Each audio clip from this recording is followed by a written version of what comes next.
अर्जुन और अथर्व के साथ साथ बाकी सब भी अग्रिमा की समझदारी के कायल हो गए थे। अजय जी ने अग्रिमा के पास आकर उसे कहा, बेटा आप काफ़ी समझदार हो। अग्रिमा फीका सा मुस्कुरा कर रह गई और बिना कुछ कहे बस उनके सामने अपने हाथ जोड़ दिए। तभी उसे संग्राम जी की आवाज़ सुनाई दी, जो फ़ोन पर बात करते हुए कह रहे थे कि अनिमेष, यहाँ सब सुलट गया है। अगर तुम वापस जाना चाहो तो जा सकते हो, नहीं तो एक काम करो, मुझे और नीरज को भी अपने साथ ले जाओ। अग्रिमा ने जब यह सब सुना कि अनिमेष जी भी वहां आ रहे हैं तो उसे वहां से निकल जाना ज़्यादा बेहतर लगा, क्योंकि अनिमेष जी उसे पहचानते थे और उसकी पहचान अर्जुन के सामने उजागर हो सकती थी। वो ये नहीं चाहती थी, कम से कम अभी तो बिल्कुल नहीं। इसलिए उसने अदिति और आदिति से चलने को कहा। वह तीनों बाहर सड़क की तरफ बढ़ गई, साथ ही आपस में बात भी कर रही थी। आदिति, अम्मू तुम्हारी फ्लाइट कब है? अग्रिमा, कल शाम को है। तुम दोनों घर जाओ, मुझे हॉस्पिटल में कुछ काम है, मैं तुमसे शाम को मिलती हूँ। आदिति, ठीक है। वो तीनों वहाँ से चली जाती है। अर्जुन ने भी ये वार्तालाप सुना और उसे इतना तो समझ आया कि अग्रिमा कल चली जाएगी, पर कहाँ जाएगी और क्यों, ये सवाल उसके जहन में घर कर गया था। कुछ देर बाद अभिषेक जो भी वहाँ आ गए और अनिमेष जी भी वहां आ गए और पुलिस स्टेशन से निकलकर सब अर्जुन के घर चले गए। नक्श को सही सलामत देखकर जहां इंद्र प्रताप जी और हिमानी जी की जान में जान आ गई, वहीं नीरज को देखकर नितिक्षा भी खुश हो गई। अथर्व ने सबको सब कुछ बता दिया तो सब घरवाले मिलकर नक्श को समझाने लगे। अर्जुन को इन सब में कुछ खास दिलचस्पी नहीं थी तो उसने कुंज से ऑफिस चलने को कहा। वो जैसे ही उठकर जाने लगा तभी नितिक्षा उसके सामने आ गई और बोली, अर्जुन जी प्लीज़ मुझे माफ़ कर दीजिए, मैं अपने भाई को लेकर ज़्यादा ही टेंशन में आ गई थी तो उस वक्त पता नहीं क्या गलत बोल दिया। I am sorry. अर्जुन ने उसे एक नज़र देखा और फिर अपने जाने पहचाने एटीट्यूड के साथ बोला, मुझे सॉरी वर्ड बिल्कुल पसंद नहीं है, ना बोलने के लिए और ना सुनने में। सो नेक्स्ट टाइम बिहेव कोशिश। इतना बोलकर वो चला गया और नितिक्षा ढगी सी खड़ी रह गई। अर्जुन के जाने के बाद संग्राम जी, अनिमेष जी और नीरज के साथ अपने घर के लिए निकल गए थे। नितिक्षा को अगले दिन से ऑफिस ज्वाइन करना था तो वो आज घर पर ही थी। नक्श भी अथर्व को थैंक्स बोलने के बाद अपने परिवार के साथ अपने घर चला गया था। अथर्व का लुधियाना जाने का प्रोग्राम उसने अगले दिन के लिए पोस्टपोन कर दिया था तो वो भी हॉस्पिटल चला गया तो उसने कुछ ज़रूरी काम निपटाने। उसने हॉस्पिटल पहुंचकर अग्रिमा को कॉरिडोर से कहीं जाते हुए देखा तो वो उसके पास गया और अथर्व ने उसे रोकते हुए कहा, हे हाय, क्या आप भी यहाँ जॉब करती हैं? अग्रिमा प्रताप परिवार के किसी भी सदस्य के सामने नहीं आना चाहती थी, पर न जाने किस्मत कौन सा खेल खेलने पर लगी थी कि पिछले कुछ दिनों से वो बार बार अर्जुन और अथर्व से टकरा रही थी। साथ ही वो ये बिल्कुल नहीं चाहती थी कि वो उनमें से किसी से भी मिले, और अगर मिले तो एक सवाल अब भी बरकरार था कि अपनी असली पहचान बताए या छुपाए। पर फिर भी उसने सोचा कि वो कल तो यहाँ से चली ही जाएगी तो उसे खुद में ही खोए देखकर अथर्व को बड़ा अजीब सा लगा। वो उसे फिर से टोकते हुए बोला, are you a staff here? Agrima उसकी आवाज़ सुनकर चौंकते हुए बोली, नहीं, मैं एक पेशेंट के साथ हूँ। अथर्व, ओ बाय द वे, आपने हमारी इतनी मदद की और हम एक दूसरे को जानते तक नहीं हैं। I am doctor Atharva Pratap Singh. Agrima को समझ ही नहीं आया कि वो क्या जवाब दे, और ये आज पहली बार नहीं था, कई बार उसने इस तरह के हालात का सामना किया था जब उसे अपना नाम सामने वालों को बताना होता था और वो बोल नहीं पाती थी। अग्रिमा मलिक तो वो शादी से पहले थी या कभी थी ही नहीं, क्योंकि उसका नाम तो तब तक रखा भी नहीं गया था जब उसकी शादी हो गई थी। और अग्रिमा अर्जुन प्रताप सिंह वो है नहीं, क्योंकि अर्जुन इस रिश्ते को अपनी तरफ से ख़त्म कर चुका है। तो अब कौन है वो? पर जवाब तो देना ही था ना, इसलिए उसने अपने दिल में उठी टिस को खुद शांत करते हुए कहा, hello, I am Agrima. Atharva ने पिछली 2 बार अग्रिमा द्वारा की गई मदद को याद करते हुए कहा, अगर हॉस्पिटल से रिलेटेड किसी मैटर में हेल्प चाहिए तो प्लीज़ डोंट हेसिटेटेड। अग्रिमा जवाब में बस मुस्कुरा दी। तो अथर्व ने फिर से पूछा, वैसे कौन से डिपार्टमेंट में दिखा रही हैं आपके पेशेंट को?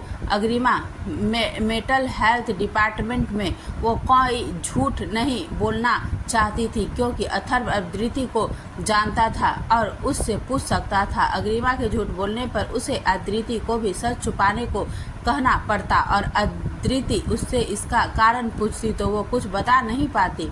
फिर एक झूठ के चक्कर में आगे 100 झूठ बोलने पड़ते और अग्रिमा झूठ बोलने से वैसे भी बचती थी।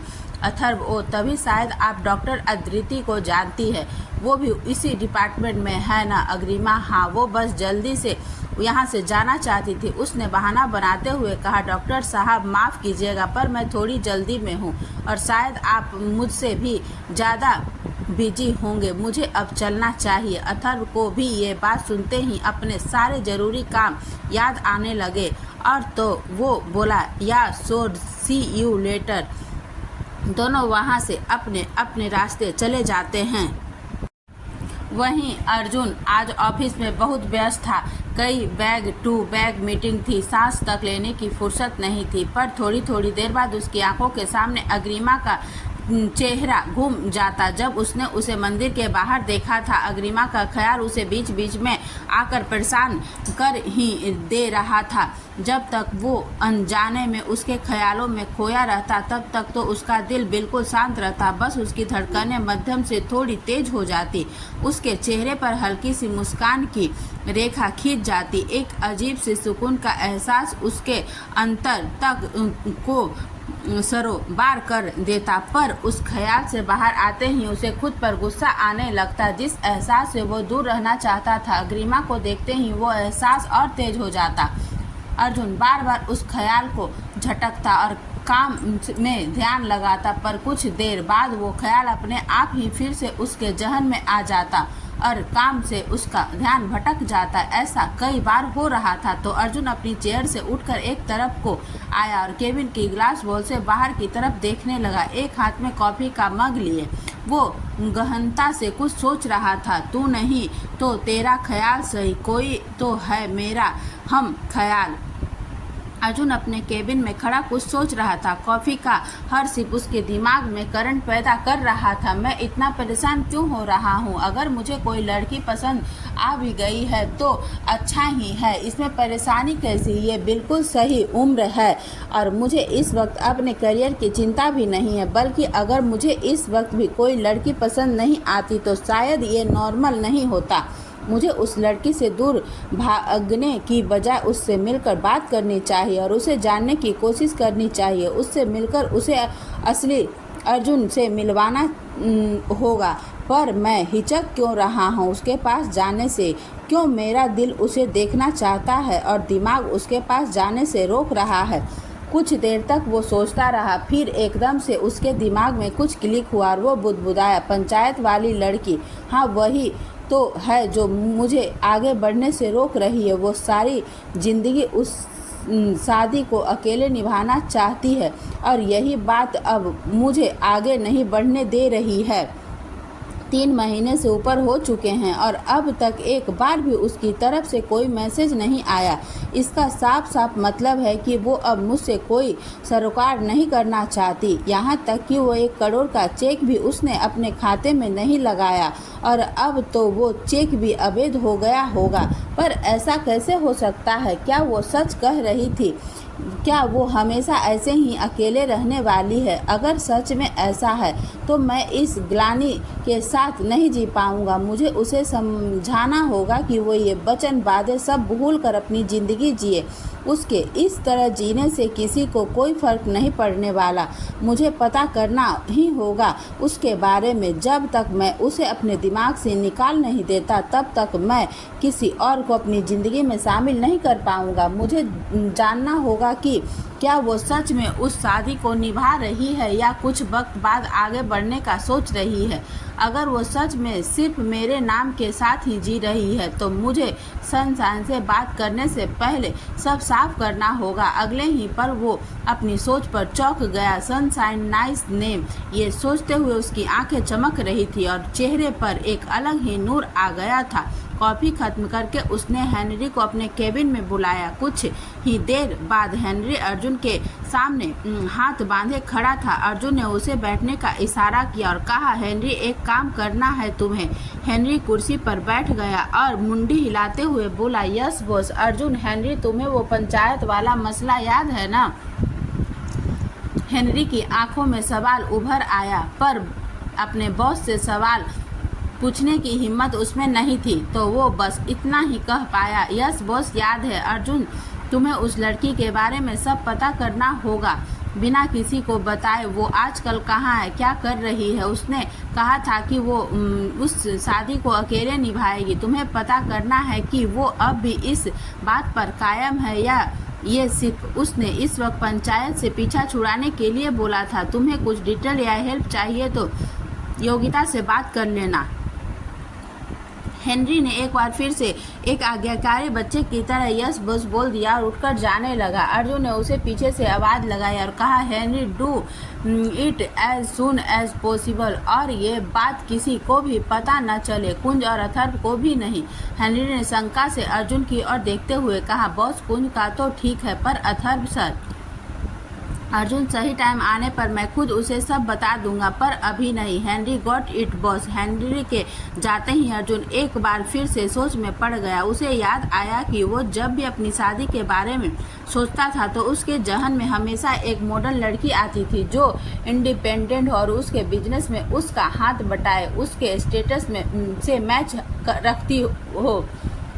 अगर ऐसा था तो उसे सनशाइन जैसे कैसे पसंद आ गई? वो तो एकदम धार्मिक लड़की है जिसे उसने हमेशा इंडियन वेयर में ही देखा है, और वो ये भी नहीं जानता कि वो क्या जॉब करती है, इनफैक्ट करती भी है या नहीं, कितनी पढ़ी लिखी है, उसकी फैमिली, उसका पर्सनैलिटी, बैकग्राउंड कुछ भी नहीं जानता वो। ये सब सोचते हुए उसके आंखों की चमक एक पल को फीकी पड़ गई, पर अगले ही पल चेहरे पर एक दिल जीतने वाली मुस्कान आ गई। उसे ध्यान आया कि वो अर्जुन प्रताप सिंह है, जिसे इस तरह मायूस होना शोभा नहीं देता, और वैसे भी आज तक वो न जाने कितनी ही सुंदर, मॉडर्न और इंडिपेंडेंट लड़कियों से मिला है, पर किसी से भी मिलकर या उन्हें देखकर उसे सनशाइन जैसी फीलिंग नहीं आई। अब वो थोड़ा निश्चित था कि उसे उस पंचायत वाली लड़की के बारे में पता चल जाएगा, और अपनी सनशाइन के लिए अपनी फीलिंग भी अब उसे अच्छी लग रही थी। देश का टॉप बिजनेसमैन इस वक्त एक बावरे आशिक सा लग रहा था जिसकी मासूका ने अभी तक हाँ नहीं की है। अपनी हालत पर वो हंस पड़ा। जहां अर्जुन की बेचैनियां अब शांत हो गई थी, वहीं दूसरी तरफ अग्रिमा बेचैनी से इस वक्त डॉक्टर अदिति के केबिन में थी, जहां 2 सीनियर डॉक्टर भी मौजूद थे। अग्रिमा के चेहरे पर चिंता साफ साफ नजर आ रही थी, और उस चिंता को छुपाने के लिए उसने अपने दोनों हाथों की उंगलियों को आपस में कसकर उलझा रखा था। एक सीनियर डॉक्टर ने अग्रिमा को देखते हुए कहा, अग्रिमा, अब हम ज़्यादा देर नहीं कर सकते, इनकी हालत बिगड़ती जा रही है, हमें फैसला लेना ही होगा। दूसरे डॉक्टर ने भी पहले डॉक्टर की बात का समर्थन करते हुए कहा, और फैसला भी जल्दी ही लेना होगा, देर करने पर कहीं सचमुच देर न हो जाए। अग्रिमा ने कुछ न कह पाने की सूरत में अपने माथे पर अपनी उंगलियां रगड़ते हुए थूक गटक लिया। फिर उसने डॉक्टर की तरफ देखकर पूछा, ठीक होने के कितने चांसेस है डॉक्टर? डॉक्टर, देखो अग्रिमा, ठीक होने के बारे में कुछ कहा नहीं जा सकता। 30% चांसेस है कि इनकी हालत सुधर जाएगी, पर यह श्योर है कि कुछ गलत नहीं होगा, उनकी हालत उससे ज़्यादा खराब नहीं होगी। अग्रिमा डॉक्टर से किसी और की जवाब की उम्मीद में थी, तो जाहिर है उसे ये जवाब कुछ अच्छा नहीं लगा।